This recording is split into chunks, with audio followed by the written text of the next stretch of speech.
A huge policing operation was put in place for the protests this weekend, with about 1,000 Met officers deployed and an extra 500 from other forces including Leicestershire, Nottinghamshire, and Devon and Cornwall drafted in.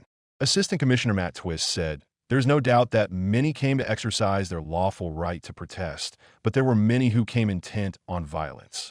The protest was largely peaceful on Saturday lunchtime, but as the afternoon continued, tensions flared. The Met said some officers had been attacked while trying to keep the two groups apart, and dozens of officers were injured, including 4 who were seriously hurt. The number of protesters joining the march, organized by Robinson, became too large to fit into Whitehall, police said, and confrontation took place when officers tried to stop them encircling counter-protesters. Mounted police officers used batons to push back the crowds and officers were kicked and punched, the Met said.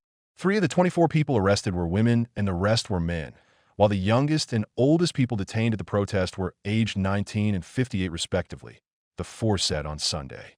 Several people were arrested for more than one offense. The force added officers were working to identify other people involved in disorder with a view to making further arrests. Netanyahu's plan to occupy Gaza City has drawn international criticism, with the UN warning a military escalation in an area where famine has been declared will push civilians into an even deeper catastrophe. Footage from Sunday verified by the BBC showed bombs hitting the Al-Khawthar Tower. Local officials told Reuters that at least 30 residential buildings had been destroyed. Israel said it had completed 5 waves of airstrikes on the city over the past week, targeting more than 500 sites, including what it said were Hamas reconnaissance and sniper sites, buildings containing tunnel openings, and weapons depots. Israel has demanded that Gaza City's residents leave the city and head south, and on Saturday, the Israel Defense Forces, IDF, said it estimated about 250,000 Palestinians had fled, though hundreds of thousands are believed to remain in the area. Hamas has called on people not to leave.